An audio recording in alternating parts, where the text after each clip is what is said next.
Like most places, you know, the proper pathway for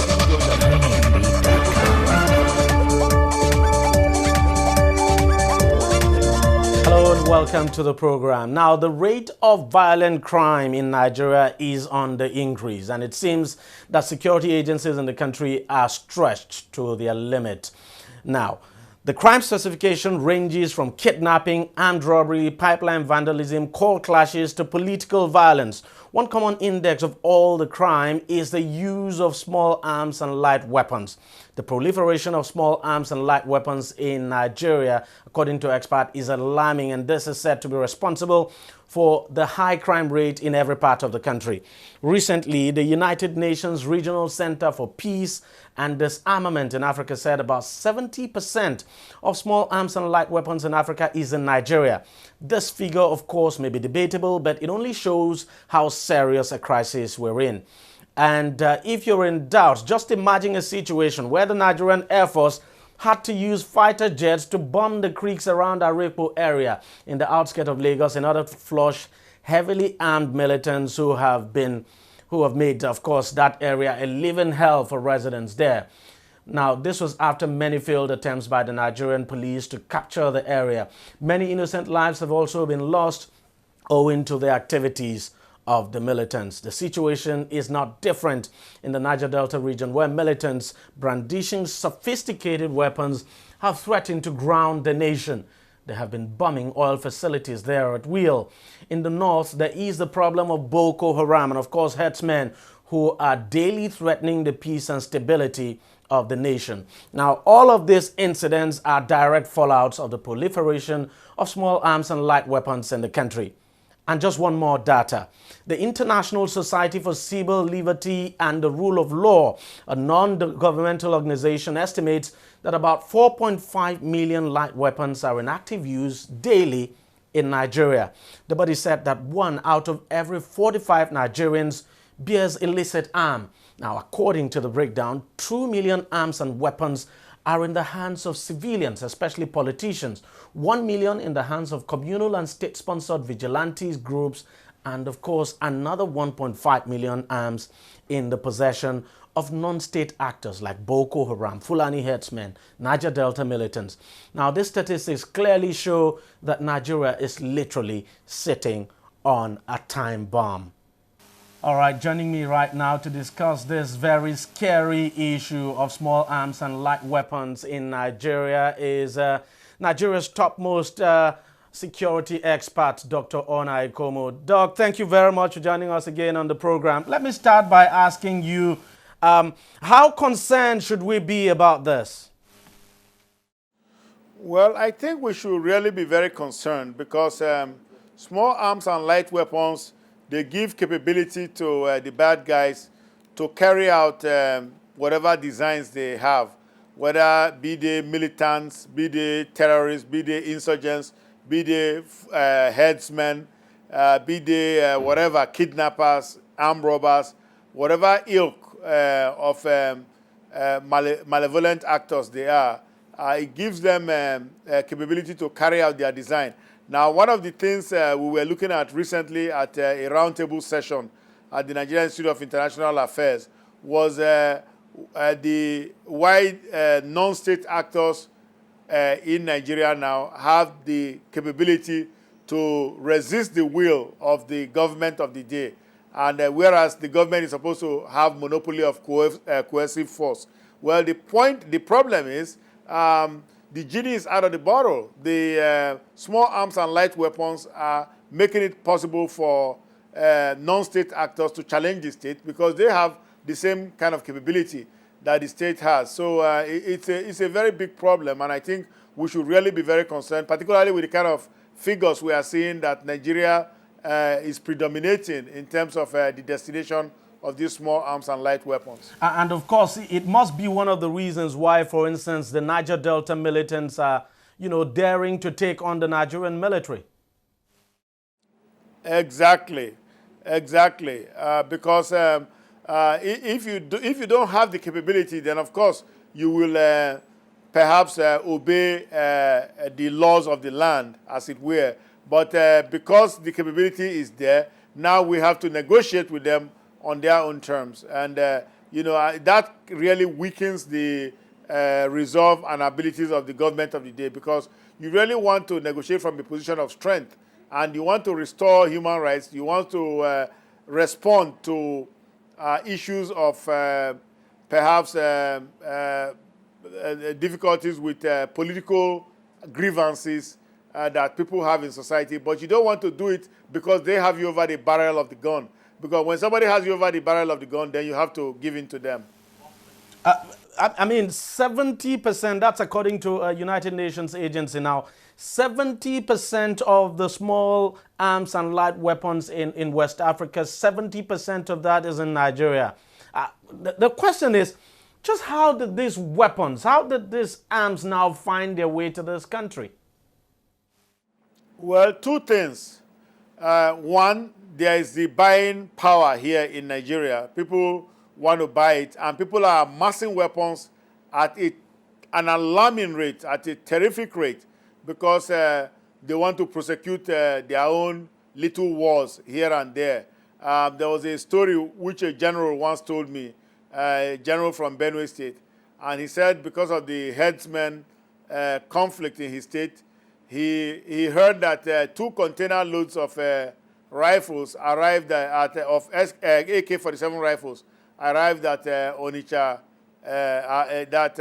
they were at Onitsha. So he ran there to go buy some, to at least defend his village. By the time he got there, he heard that Fulani herdsmen had bought all the rifles. And so that tells you how bad it is. The fact that there is the buying power here, there is the motivation to buy, to acquire that capability for deadly force violence. And then also the fact that our borders are so porous. The patriotism is not there, the capability is not there. Anything, practically anything can enter this country without being interdicted. And that's a shame. I would think at this point in time, with the kind of tragedy, kind of carnage we are seeing in Nigeria every day, the government should come up with some kind of an agency, some kind of something like the ATF, like the ATF you have in America. That is Bureau of Alcohol, Tobacco and Firearms, that will interdict weapons. Well, the problem here in Nigeria, though, is we have so many agencies, but they are not effective. And that's the unfortunate tragedy of Nigeria. And the fact is that if these agencies are not effective and they do not get serious, we're joking with this country, these agencies themselves could come under attack. And then let's also face it. You look at the crisis in the northeast of the country, Boko Haram waging a war against this country, Niger Delta militants, of course, threatening to go to war with authorities in this country. And you also have attacks in Lagos, a city where we've never had, attacks like that before, forcing the nation's Air Force now to use aerial bombardment to dislodge so-called vandals and militants around some parts of Lagos. It must be very scary. And this is a clear signal that there's no question at all that there are just too many small arms and light weapons in the hands of non-state actors, right?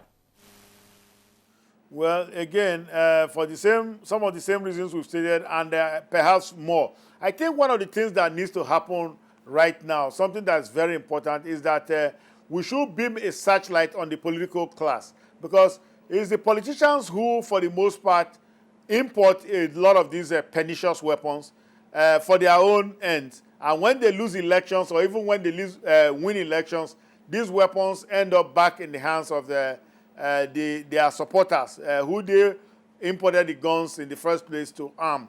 Now, we've seen that play out in the Niger Delta. Certainly, we've seen it play out also in the Northeast and in other parts of the country, because it's not a Niger Delta and Northeast only problem. Everywhere in the country, more or less, there's a lot of violence riding behind our elections. So I don't know. I think we must look at this issue of election violence again, and look at who is bringing in weapons, who is giving weapons to people, and such that we can get it from the source. Because even when you get the small guys on the street, you are just getting the street level operatives. But if you can go to the barons, if you can go to the people who are really supplying these weapons, of course it's harder to do, because these are people with power and privilege and influence. But this is what the law enforcement is about. Law enforcement is not about persons, it's about the law. And I think the law should really be enforced in this case. But do you think, as serious as this is, I mean, it didn't start today, these weapons didn't start coming in today, but as serious as it is, do you think our governments are taking this? I'm not just talking about the federal government alone, I'm talking about even the state governments as well. Do you think our governments are taking this seriously? Well, the state governments have an excuse. They can tell you they don't have coercive power, that the coercive power lies with the federal government. I'm sure you've heard the famous buzzword around town, restructuring, which I certainly don't agree with, but that's another story. And so I think they can cop out in that respect. They can give an excuse that, oh, you know what, we can't deal with gun merchants because we ourselves, we don't have coercive power. But that's not true. The state governments have a lot of power. They may not have to carry weapons because we are already saying that weapons have proliferated too much in the society. So why should we give more out to states where we know that there's even lower control? In fact, it's the state governments that import these guns. The federal guys, the federal people running for office, presidency, they don't import weapons to fight. They use television, they use money. They use television ads and things, and they do a lot of dancing on the campaign stage. But it's the state guys where power is a do-or-die affair. That's where you have a lot of these weapons. We saw that in the South very prominently. Even remember the last Bayelsa election that you had there. It was a war. It was war, not vote. You know, so unfortunately, we've seen that in Rivers. Rivers is the very first place where this came in, and some prominent political names are always mentioned in this regard, because these people import these weapons by the container loads, they arm youths so that they can intimidate opponents, but when they win the elections, they are not able to get the weapons back from these youths, and now they use it to, they turn the weapons on us to victimize us, and we wonder how the weapons got in here. So the point I'm making, DEJI, is that if we can perhaps reduce the